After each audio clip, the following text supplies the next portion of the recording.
Hello, this is Lawrence Lewis. And this is Sister Christian. Today is Thursday, May 6th. This is the Producers Happy Hour, a daily podcast with two producers on opposite coasts, reaching out to our filmmaking and live event community to hear your stories about how the pandemic has affected you, your life, and your work. Your stories let us know that we're not alone. It's important for us to keep sharing our experiences and ideas because we're all human and we're all going through this. So let's keep chatting. Keep chatting and makes us all feel a little bit closer right now when we're all so separated. So email us, or better yet, record a 1 to 2 minute voice memo and send it to us at producershappyhour@gmail.com, or just follow the instructions on our website at producershappyhour.com. And please share this show with friends, colleagues, family, your second cousin, your high school vice principal. Like, we're all human here. I know. We want these stories to be heard. That's a new one. Pull that one out of my ass. Yeah. We are broadcasting professionals. Christian, today we're chatting with Shaun Campbell, who is an executive producer at VMLYR in Atlanta. I know. I was so thrilled to speak to him for multiple reasons, because he started off in production at the Apollo and then made his way into agencies. So he knows both sides. He's also in Georgia, Atlanta, where things are starting to open up and people are starting to put their feelers out to see if filming is happening in Atlanta. So I think it was a really good, interesting conversation. Yeah. So, Christian, here we are, Thursday. It is Thursday. Week 8, right? It feels like it. Week 862, more like. Sorry. No, it's fine. I'm spicy today. You are very spicy today, and I love it. And I think it's safe-ish to share that we're both getting feelers for work. Yes, we are. But I mean, nothing to disclose. It's just I think it's making us both a bit stressed because we have the personalities of, we're freelance. We're being geared to, never turn down work and always do something, but also being able to perform in this environment is crazy.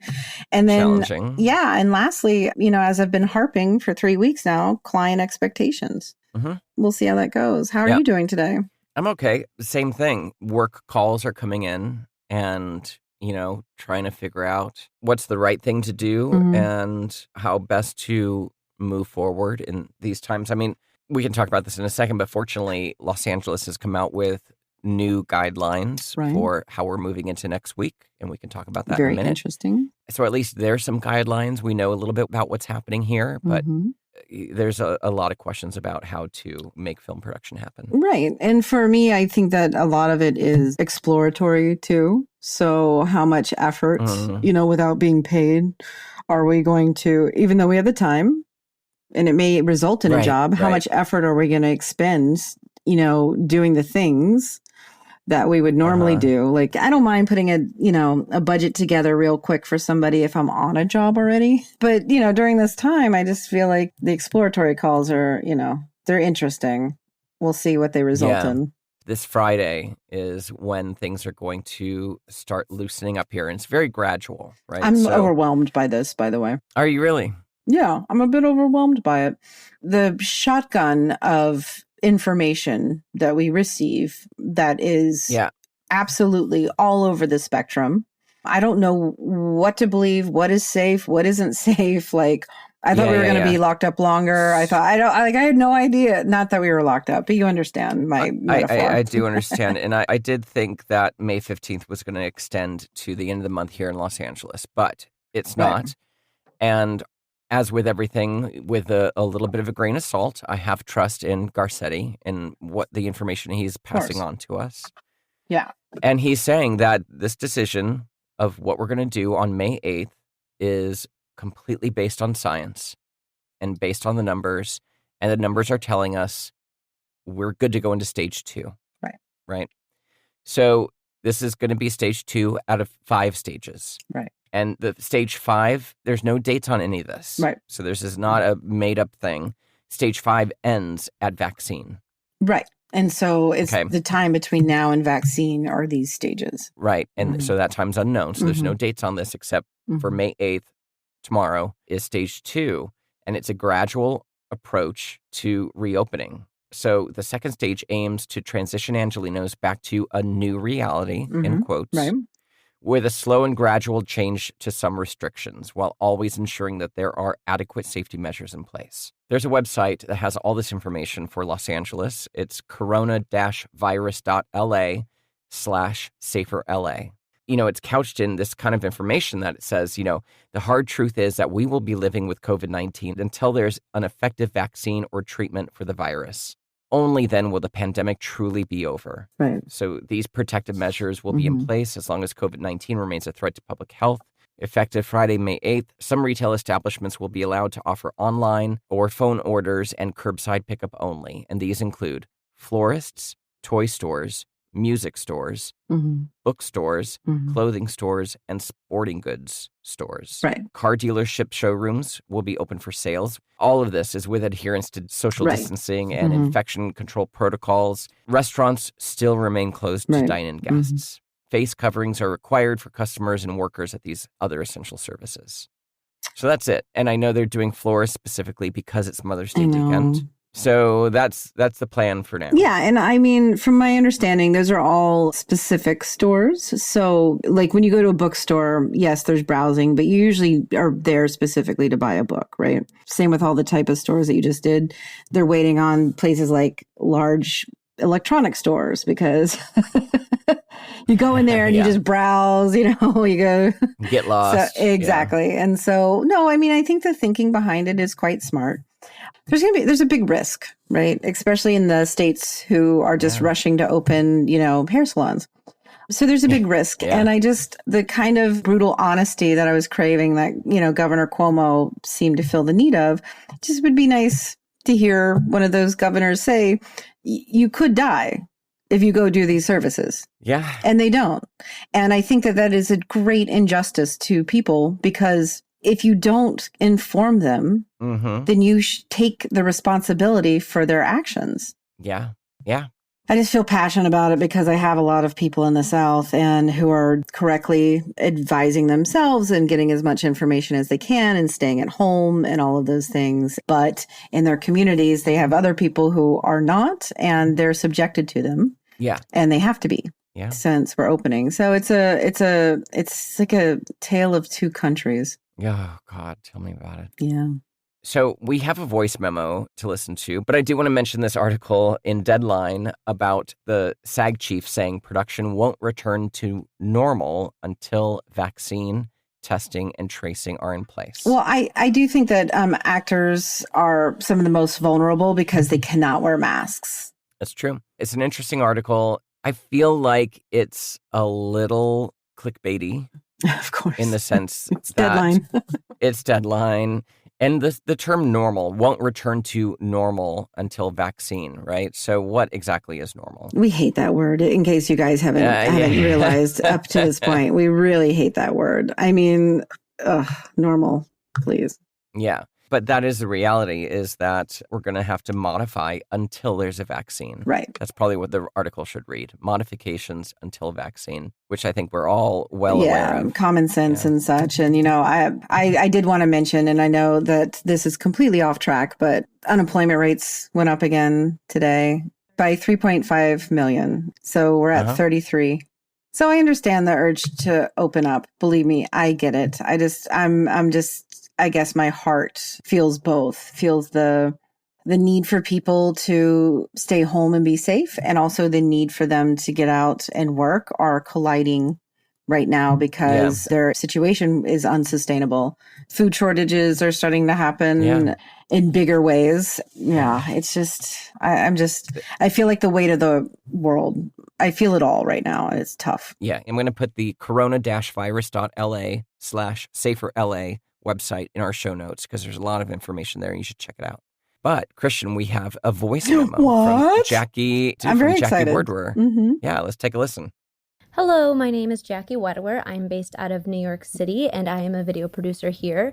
I work for a company, and I'm also freelance. So I work 9 to 5 for a company called The Daily Meal. We're a food and drink website owned by Tribune Publishing, which is a giant conglomerate newspaper company that owns several different newspapers that I also make videos for.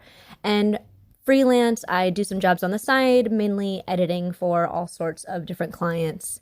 And right now, yes, I am working. However, Tribune Publishing furloughed almost all of their employees for 3 weeks between May and July. So I will have to be taking a 3-week furlough in July, but at least I know that it's coming.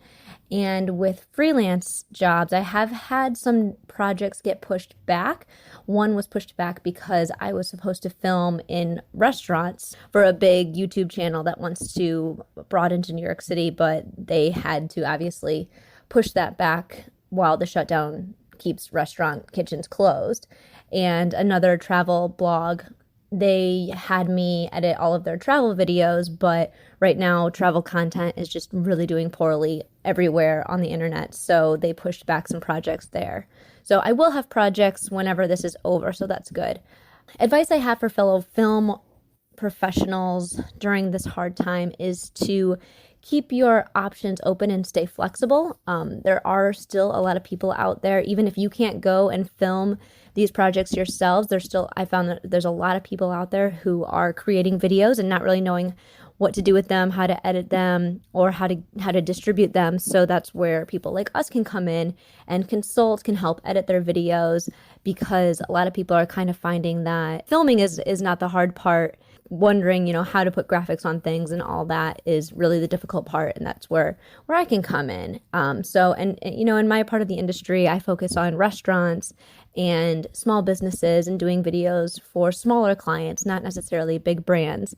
And I found that people are still wanting to create, still wanting to keep their projects going. Just maybe there's a little bit of pivoting going on, and I'm hopeful that it'll continue to pivot in the right direction, and we'll keep on working through this. Thanks. I mean, it's human nature to want to keep creating, keep doing, right? No, I completely agree. And I love her advice. There's always a counterpart to what you can do. Like the services we provide are needed by people who are creating the content right now. Yeah. So figure out how to service them. Exactly. Yeah. You provide those services. So great call. Yeah, Thank you so much. Yeah. So thanks, Jackie, for sending that in. But Christian, we should get on with our interview with Shaun. Yes. But first, go to our website, producershappyhour.com. Go to our Take Action page. There's a lot of information there. There's petitions that are important. There's information on the federal aid that's out there, and places for you to volunteer or donate or help out in any way you can, and also places for you to find help if you need it. So take a look at that. All right, so let's get on with our interview. Shaun Campbell started in the production biz at the world-famous Apollo Theater in New York. Soon after, he went to Warner Vision Entertainment, working on the PBS classic The Magic School Bus, Buns of Steel workout videos, and music videos for Warner Music Group. He moved to Atlanta to become a producer with J. Walter Thompson. He worked there for 9 years producing broadcast TV, online content, and radio spots, generating multiple awards. Shaun then moved on to work for ASO in Atlanta as head of broadcast production, where he worked for 9 years. Shaun is currently the executive producer of VMLYR Atlanta office and works with the creative teams from all offices. He's worked on just about every major brand you can name. Shaun is a huge comic book fan, movie buff, and enjoys mixing music and spending time with his family. Let's take a listen. Thank you for joining us today, Shaun. Thank you for having me. I appreciate it. How are you doing? How is your family? How's your health? And you're in Atlanta, correct? Yes, correct. I'm in Roswell, Atlanta, or Roswell, Georgia, which is north of Atlanta. We're doing well. We had a little issue with a family member who they passed away on Easter Sunday, due to COVID issues, which was a shock to us. And it hits home. Yeah, it really does. Because for me, every time I watch like news and they had the numbers of deaths, it became more real for me because my cousin was part of those numbers. So it took me about a week to kind of get out of that funk that I was in due to the fact that, as a family, we kind of rallied together. We prayed and we did everything you're supposed to do to make the outcome a little bit better. And it didn't turn out that way. And it made me question the world. I was angry. It made me question my own faith. And I didn't have the answers. And then I realized that's just part of the human experience, not to have the answers sometimes. And you just have to get through it. But we're doing well. We're coming out of that. And I have a daughter who's graduating from high school and getting ready to go to college. Yeah, I feel bad for her due to the fact that she can't obviously walk across, the stage and get her diploma. And she's come to terms with that a little bit. But we're going to do something special here inside the house. Nice. So, Shaun, we know about your background, we know your history, but can you give us a little bit of a rundown of what you were involved in, what you were doing on the weeks prior to the pandemic and the lockdown? Where was your mindset? What was going on? So it's funny because we were shooting a job actually that week. I think it was like the 12th, 13th, 14th we were shooting. Wow. Yeah. And we started getting news about the COVID virus, and it became more intense, right? The president was on television and giving as much information as he could at the time. You know how you're in Video Village and we would all huddle and someone would say, oh, he's on TV and he's giving a press conference. And we all would take the time to kind of find out as much information as possible. But it was a weird time. Our medic on set did have a temperature reader, whatever. Right. And every now and then people would go to get their temperature read. But obviously at that time, we didn't have face masks. Right. Because it was just new, right? Was unknown at that point. Exactly. Yeah. So we were just hearing things. And I remember it was a topic of discussion throughout the entire shoot. And then they got to a point where our director said, hey, he was from New Zealand. And he said, hey. Not another layer. Exactly. So we all rallied together and he said, hey, Shaun, I just want to be completely honest with you. I don't want to get stuck here. I have 2 little kids in New Zealand. I have a wife. I'm thinking about leaving a day earlier. And I'm like, oh, wow. Okay. And I was kind of expecting that due to the fact that flights were getting canceled at the time. Yeah. So he said that we were lucky to have the EP of the production company at our shoot. So he had a conversation with me and I said, hey, let's do this. The last day we were going to be shooting drone footage. So I said, hey, I'm willing to entertain him going back home because I understand the situation that we're in. And I would hate for him to get stuck here with his kids. Right. I mean, his kids they would be terrified, not knowing where their father is and when he's going to come home. Totally. I didn't want to be responsible for that. Of course. But at the same time, I've got a job to do. You have to balance the two. Exactly. So we got together and we decided, look, due to the fact that drone guys were there at our shoot, let's go ahead and download everyone what the expectations of that shoot is. And maybe myself and our creative director can go and shoot that. So the director took us through everything as far as his expectations and his vision. And we said, okay, cool, get on the next flight. We were in the middle of the shoot, so he shot what he needed to shoot for that day. Right. He got on a flight, I believe, that morning. We went out to Athens, Georgia, and we shot some drone footage, myself, creative director, and an art director. And it was fun, man. It was really, really good. So I'm waiting for my DGA card to come in the mail. Exactly. I'm sure it's in the mail. Yeah, exactly. But you had to have those discussions with client and such and expectations and exactly. And the client was going through it with us. They were there. It was a shared experience. Sure. Yeah, there was a shared experience, and everything that we shot to date before that happened, the client was extremely happy with. So they felt comfortable with that. Right. And they knew it was just drone footage. So it was cool. It's great that you were able to kind of collaborate and understand the weight of the situation and be able to communicate with your clients and make that situation work. That's really important. Yep. I feel like that's really important to what's going to be happening going forward. Yeah. For sure. Well, moving forward, let's talk about board flow and how are the discussions going with your brands now? Are they eager to get their message out? Are they waiting to see who does it first? And then, two, when we do start back up, have you prepared them at all for those types of expectations? We've had a conversation amongst ourselves at the agency, and the collective thought is to keep moving forward, right? Just keep pressing forward. In Atlanta, in our Atlanta office, we have a shoot coming up in July. So I did inform my creative team that let's come up with options, and those options being live action, and those options being animation or something that we can put together via just an edit. right? Right. Mm-hmm. But it's really hard because creatives that's their passion, like to create that art, and then you don't want to get in the way of that. Right. You want them to kind of push forward, which is what those guys did, because I did see the creative that we're presenting to our clients. Mm-hmm. And the goal is to just do what we normally do, but at the same time, educate ourselves as to what the landscape is going to look like when that time comes. Unfortunately, we don't know what the landscape is going to look like. No, everyone has an opinion. Everyone has an opinion. Everyone has a theory. But we had a conversation with Tool, and we had a conversation with Jason at Spears and Arrows. Right. And we're going to do a creative discussion with Jason next week, so he can kind of take us through his thoughts. What's tricky about all of this is that there's no universal way of doing things. No. Everyone is just like, hey, I need to survive. This is how I know how to survive.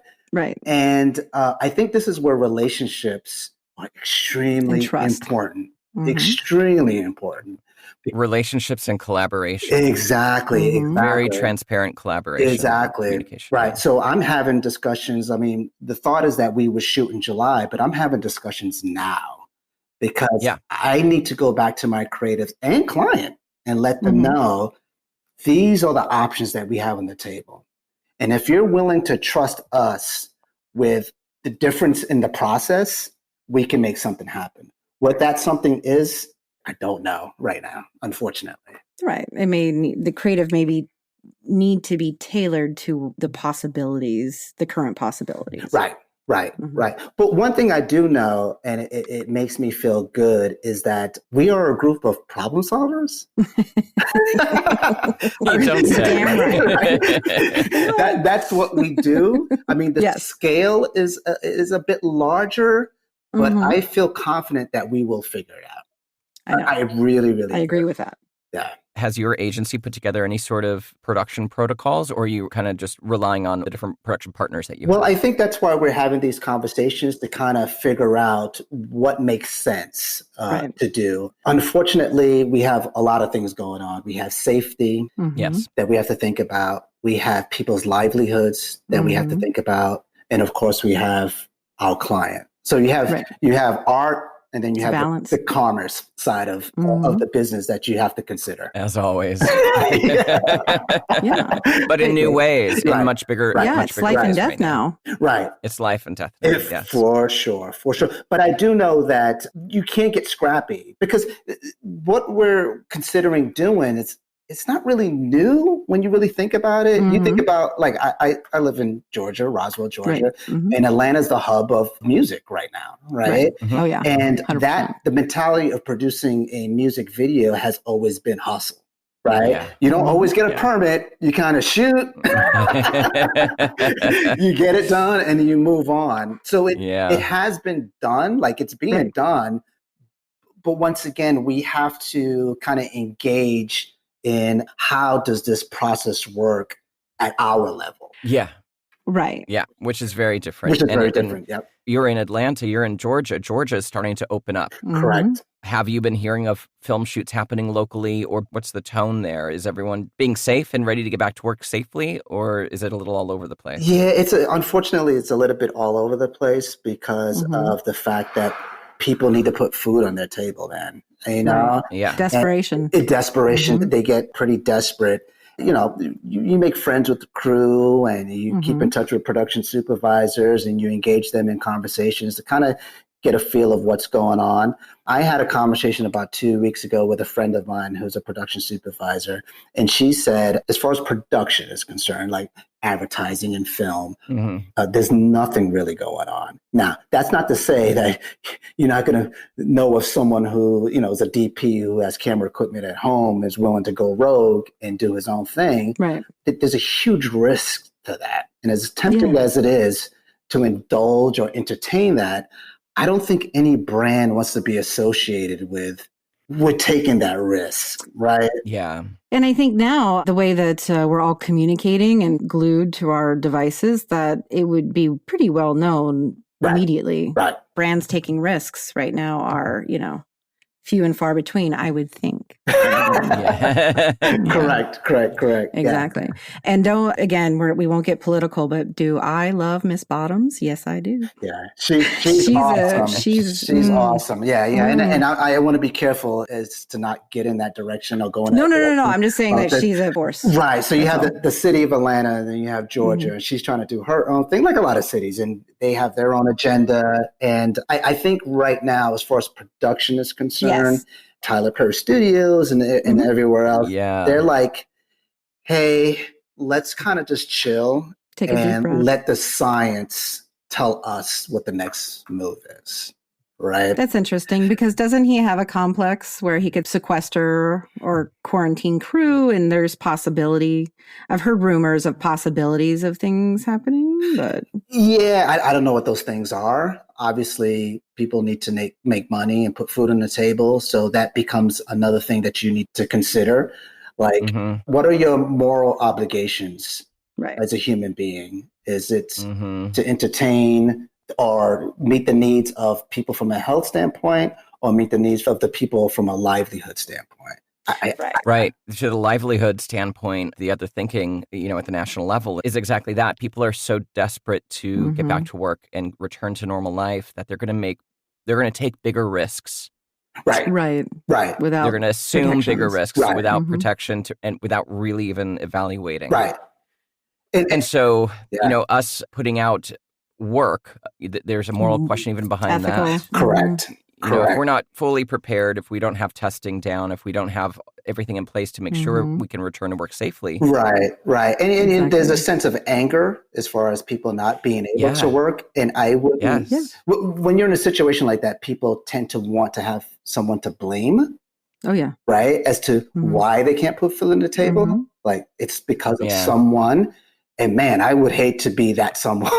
Yes. Oh, right. Yeah. And on the flip side, and to your point, like, I would hate to be the production that crew members brought something home to their families. Correct. Brought COVID. Correct. Yeah. You could try everything and do your very best and wipe down every surface and whatever, but one person misses one doorknob once, and then we don't know because you can't see it. Is there anything, we kind of call it like BCV before COVID.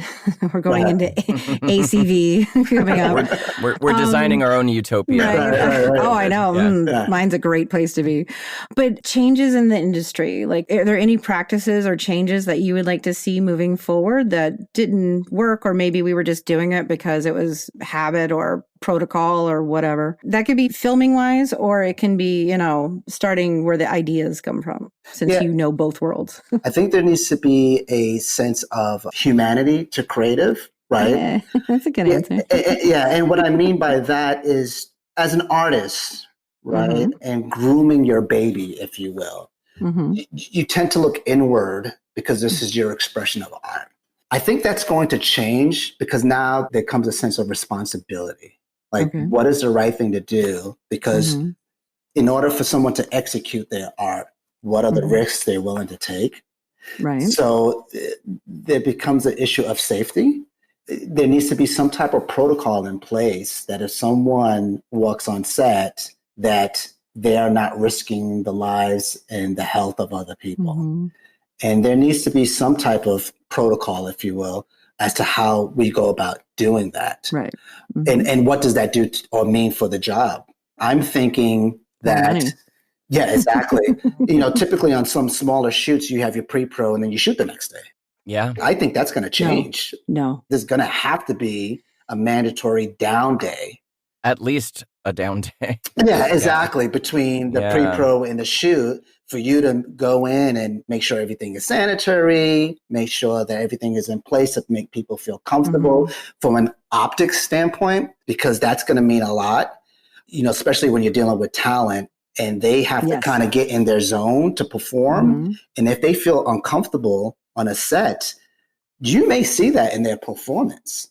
Oh, 100%. And then as a creative person and or director, you're trying to get that magical moment in the performance. If this is weighing on them, it may take a lot of takes to get to that point where you're satisfied with their performance. So I would say that would be key as far as what the expectations are regarding shooting.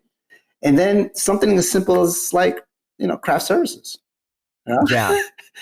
That's a big question mark. How do we handle that? Yeah. Is Panera Bread now doing our craft services and putting together little box lunches? Might have to be. Yeah. That's prepackaged and everything else. You got your Rice Krispie treats, because you can't have like open fruit. Yeah, no open fruit, no bowls, no things that people can touch and share. Exactly. Yeah.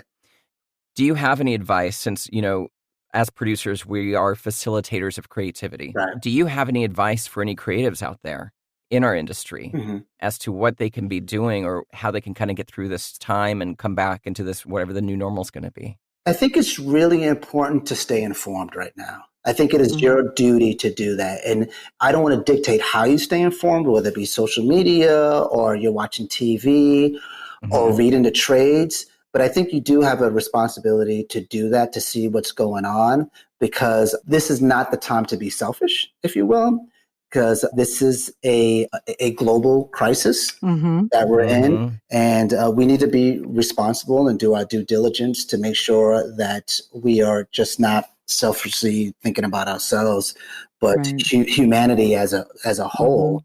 Once again, I made mention of executing your baby, your dream. Yeah. And sometimes we get caught up in that and look inward too much. And it's okay to be selfish. That's fine when it comes to art, right? That's human as well. Yeah, that's human as well. And that's your expression. And I totally get that. But we live in a different time right now. We really do. And who knows? You may be part of the silver lining. And that's meaningful. Nice. That is very meaningful, Yeah. Do your part. And it starts with information and staying at home. Yeah. If you can. Yeah, exactly. I mean, that's what we're doing as a family. Right. We're staying home. And I got to tell you, the Zoom calls are fantastic. They are. They are. I was on a Zoom call with my in-laws this past week until 4:30 in the morning. It went from my basement to our kitchen table. Then it went to my bedroom. Like my wife and I were literally in the bed together, and my eyes were closing. And I could hear my brother-in-law saying, "Shaun, get up!" I love it. But it was great, and we needed that. We weren't calling it therapy, but it was therapeutic. It is. It's part of the mental health that we need to be aware of too during this time. Right. Human connection is a human need. Well, Christian, I have one more question. Oh, okay. Do it. Yeah, I'm going to jump in here. Do it. What's the mood at the agency right now? How's everyone at the agency handling all this? Is the morale high or low, or where are you guys? I think there's a little bit of both. I think people are just going through it day to day. I think our agency, and I'm not just saying this to protect my paycheck, but our agency has done a really, really good job of keeping people informed, that's good to hear. Yeah. Keeping people entertained, and keeping people responsible to others, meaning, you are your brother's keeper. Check up on people, see how they're doing. Oh, that's nice. When my cousin was going through dialysis and she was in a hospital, we did like a prayer group. And I don't want to get religious. I'm a spiritual person, but not a religious person. And there was like a prayer group. And I was talking to a coworker of mine who's really just a great person. And I was telling him about it. And I sent him the invitation, and I'm on the prayer group, and I hear his voice on the call. Yeah. Oh, wow. And That's lovely. That meant the world to me. And there was another coworker whose mother, they were thinking may have had COVID because she wasn't feeling well, and she was going to the hospital. And he mentioned her name, and that's the stuff that just kind of makes you kind of get through the day and make you stay hopeful as far as humanity is concerned. And that's a huge testament to our agency because it fosters those type of relationships. Right. We've had, recently had a Cinco de Mayo call where one of the young ladies in our business affairs department was making margaritas. Right? That's awesome. I may have done that too. Yeah, which is pretty cool. We had another one where a DJ was DJing, and you got an opportunity to kind of dance around and just chill. Right. And then we sounds like you guys are having fun. Yeah, I know. We are. We're just trying to keep morale. I mean, like you're doing it right. Yeah, you know? and our John Cook, our CEO, he was barbecuing the other day.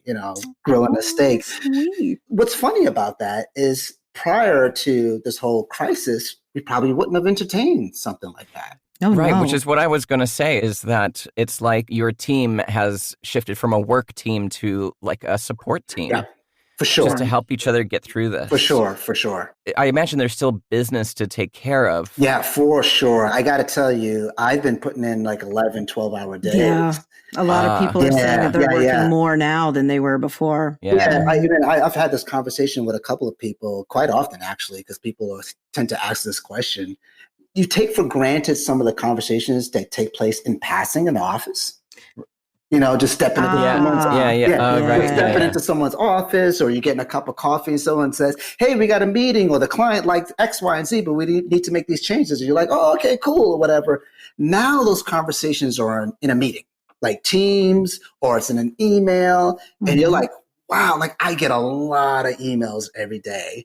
And some of those emails probably would have been discussed just kind of in someone's office. Popping by somebody's desk. Right, exactly. So we are definitely engaged way more than we were pre-COVID, for sure. Yeah. And the work is getting done because one of our clients, they're just moving forward. And I think it's a good thing because it's keeping people working, it's keeping people engaged, and there's a sense of normalcy to it all. Good. Yeah, right? That's important. Yeah, and as far as mental health is concerned, you need those distractions. Oh, yeah. Like, I love going in my basement and getting away from my family. The only reason to have a basement is exactly. I know. And it's like, Daddy's working,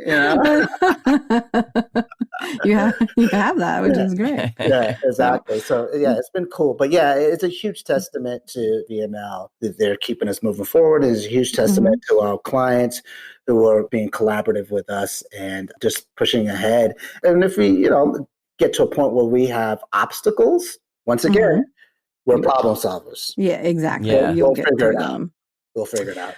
Well, Shaun, I want to thank you so much for being with us today. Before you go, we'd like to ask everybody, when we know normal's not a thing, like new normal, old normal, whatever, but when we're able to be in each other's presence again.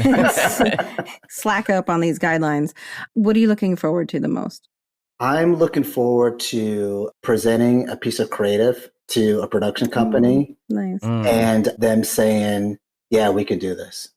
Oh, wow. Yeah. Wow. And then me being able to tell my creatives, hey, we're greenlit. Everything is a go. We're going to have a call with a director on Tuesday. Wow. That's so lovely. Mine is a shot and a beer across the street, but you go for that creative crap.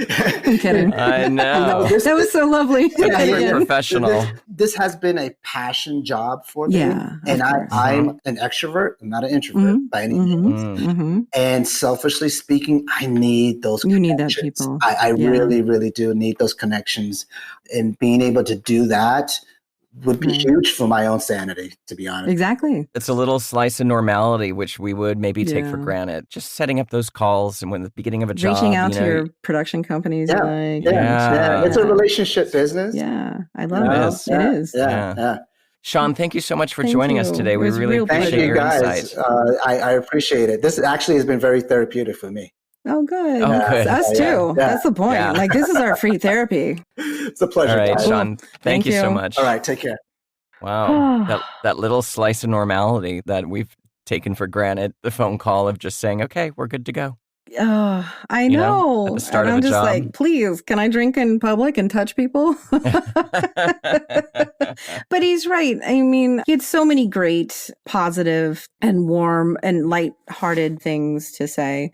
Yeah. Especially it's not the time right now to be selfish. Inform yourself and understand that, please, humanity, we need to help each other. Absolutely. Well, Lawrence, this show is edited and co-produced by Rob Bloomkey. Artwork and logo design by Christopher Daniels. And our music was composed by Kyle Puccia. Thanks for listening, everybody. We are back tomorrow. Until then, stay safe, stay connected, stay active. But we still have to do it staying at home. Wash your hands. Don't touch your face. Clean your phone because it's gross. It's disgusting. You've been in the bathroom. And if you do have to go outside, wear a mask. If you need a mask, then I will send you one. Just let me know. Yeah. Hit us up at producershappyhour@gmail.com for your mask needs, or if you want to share your story with us. Lawrence, how do people reach you directly? You can reach me at lawrencetLewis.com, or for voiceover work, voiceoflawrence.com. Christian, how do people get a hold of you? SisterChristianProduces.com. All right, all. See you tomorrow. Thank you. Bye.